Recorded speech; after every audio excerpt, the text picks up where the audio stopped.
Hello all. അപ്പൊ നമ്മുടെ Christmas എക്സാമിനായിട്ടുള്ള ആ ഒരു സ്പെഷ്യൽ മാരത്തൺ നടന്നുകൊണ്ടിരിക്കുകയാണ് അല്ലെ. അപ്പൊ ഇന്നത്തെ ദിവസം നമ്മൾ നോക്കാൻ പോകുന്നത് ഈ പറയുന്ന 8 മാർക്കിന് വരാൻ പോകുന്ന ക്വസ്റ്റ്യൻസ് ആണ് കേട്ടോ. 8 മാർക്സ് അല്ലെ, ഏറ്റവും വലിയ മാർക്കിന് വരാൻ പോകുന്ന ക്വസ്റ്റ്യൻസ് ആണ്. essay ക്വസ്റ്റ്യൻസ് ആണ്. അപ്പം നമ്മൾ കുറേ പോർഷൻസ് പറഞ്ഞിട്ടുണ്ടായിരുന്നു essay ക്വസ്റ്റ്യൻസ് വരുന്നത്, അത് ഓരോന്നും നോക്കി വെക്കുക.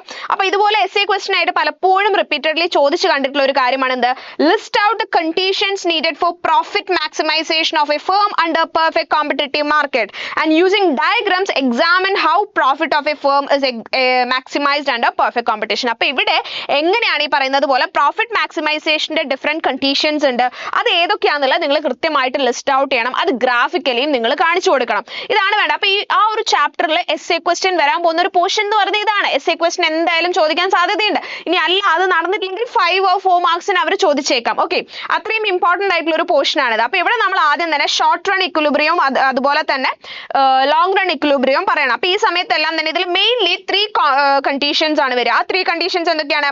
ഒന്ന്, market price is equal to MC എന്നുള്ളതാണ്. എന്താണ് മാർക്കറ്റ് പ്രൈസ് എന്ന് പറയുന്നത്? എന്തിന് ഈക്വൽ ആണ്? MC ക്ക് ഈക്വൽ ആണ്. Price is equal to marginal revenue and that is equal to marginal cost. അപ്പൊ ഇത് വളരെ ഇമ്പോർട്ടന്റ് ആയിട്ടുള്ള ഒരു കണ്ടീഷൻ ആണ്. ഈ കണ്ടീഷന്റെ ബേസിസിൽ നിങ്ങൾക്ക് 1 മാർക്കിന്റെ മൾട്ടിപ്പിൾ ചോയ്സ് ക്വസ്റ്റ്യൻസും ചോദിച്ചേക്കാം. പിന്നെ എന്താണ്? MC നോൺ ഡിക്രീസിംഗ് ആണ്. മാർജിനൽ കോസ്റ്റ് എന്ന് പറയുന്നത് ഡിക്രീസിംഗ് ആയിരിക്കില്ല, നോൺ ഡിക്രീസിംഗ് ആയിരിക്കും. And price is greater than or equal to AVC which is average variable cost. അതായത് ആവറേജ് ആയിട്ട് നമുക്ക് വരുന്ന വേരിയബിൾ കോസ്റ്റ് ഇല്ല, അതിനേക്കാളും കൂടുതലോ അല്ലെങ്കിൽ അതിന് ഈക്വലോ ആയിരിക്കും എന്ത്, പ്രൈസ് എന്ന് പറയുന്നത്. ഈ 3 കണ്ടീഷൻസ് ആണ് ആക്ച്വലി നമ്മുടെ ഈ പറയുന്ന നമ്മുടെ എന്താ പറയാ ഇക്വിലിബ്രിയത്തിലേക്ക് നമ്മൾ നോക്കുന്ന സമയത്ത്, മാക്സിമൈസേഷൻ ഓഫ് പ്രോഫിറ്റിലേക്ക് നമ്മൾ നോക്കുന്ന സമയത്ത് വരുന്നത്. ഓക്കെ, ഇനി അതുപോലെ തന്നെ ഇതിന്റെ ഗ്രാഫ് നിങ്ങൾ വരയ്ക്കണം. ഷോർട്ട് റണ്ണിലുള്ള ഗ്രാഫ് നിങ്ങൾ വരച്ചു കൊടുക്കണം. അപ്പൊ ഇവിടെ ഗ്രാഫ് വരച്ചു കൊടുക്കുമ്പോൾ ഈ price is equal to MC is non decreasing, price is greater than or equal to AVC എന്ന് പറയുന്ന പോയിന്റ്സ് ഒക്കെ നിങ്ങൾക്ക് ഇവിടെ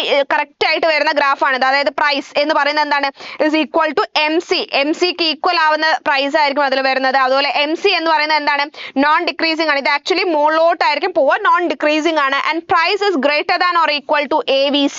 ഒന്നെങ്കിൽ ഇതാണ് AVC കർവ് എന്ന് പറയുന്നത്. അപ്പൊ ഇതിനേക്കാൾ കൂടുതലോ അല്ലെങ്കിൽ ഇതിന് ഈക്വലോ ആയിട്ടേ പ്രൈസ് എപ്പോഴും നിൽക്കുകയുള്ളൂ എന്നുള്ളതാണ്. അപ്പൊ ഈ ഒരു ഗ്രാഫ് നിങ്ങൾ കൃത്യമായിട്ട് വരച്ച് എക്സ്പ്ലെയിൻ ചെയ്ത് കൊടുക്കുക എന്ന് പറയുന്നത് മോസ്റ്റ് ഇമ്പോർട്ടന്റ് ആണ് കേട്ടോ.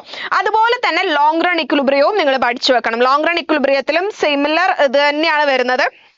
അതായത് ഇതേ കണ്ടീഷൻസ് തന്നെയാണ് വരിക. അത് നിങ്ങൾ ലോങ് റണ്ണിലേക്കുള്ളത് എങ്ങനെയാണെന്നുള്ളത് നിങ്ങൾ വരച്ചു കൊടുത്താൽ മതി. അപ്പം നമ്മൾ മറ്റടുത്ത് ഷോർട്ട് റൺ ആണ്. ഇവിടെ ലോങ് റൺ മാർജിനൽ കോസ്റ്റും അതുപോലെ തന്നെ ലോങ് റൺ ആവറേജ് കോസ്റ്റും ഒക്കെയാണ് നമ്മളിവിടെ കൺസിഡർ ചെയ്യുന്നുണ്ട്. അപ്പൊ ഈ പറയുന്ന പോയിന്റ്സ് കൃത്യമായിട്ട് നിങ്ങൾ എക്സ്പ്ലെയിൻ ചെയ്ത് എഴുതി കഴിഞ്ഞാൽ 8 മാർക്കാണ് നിങ്ങൾക്ക് കിട്ടാൻ പോകുന്നത്. മാത്രമല്ല 8 മാർക്കിന് പുറമെ ഇനിയിപ്പോൾ 8 മാർക്കിന്റെ essay ക്വസ്റ്റ്യൻ നിങ്ങൾക്ക് വന്നിട്ടില്ലെങ്കിൽ 5 മാർക്സിനൊക്കെ ഈ പറയുന്ന ലോങ് റൺ അല്ലെങ്കിൽ ഷോർട്ട് റൺ ഏതെങ്കിലും ഒരെണ്ണം ഒക്കെ നിങ്ങളുടെ അടുത്ത് ചോദിച്ചേക്കാം.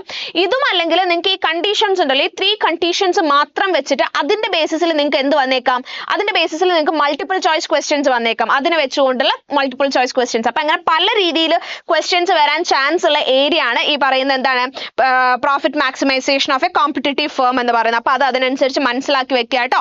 ഓക്കെ, അപ്പൊ എല്ലാവരും ആ ഒരു ഇമ്പോർട്ടൻസ് കൊടുത്ത് ഈ ഒരു ടോപ്പിക്കും നല്ലപോലെ പഠിച്ചു വെക്കുക. അപ്പൊ മറ്റൊരു വീഡിയോയിൽ നമുക്ക് വീണ്ടും കാണാം. അതുവരേക്കും ബൈ മക്കളെ.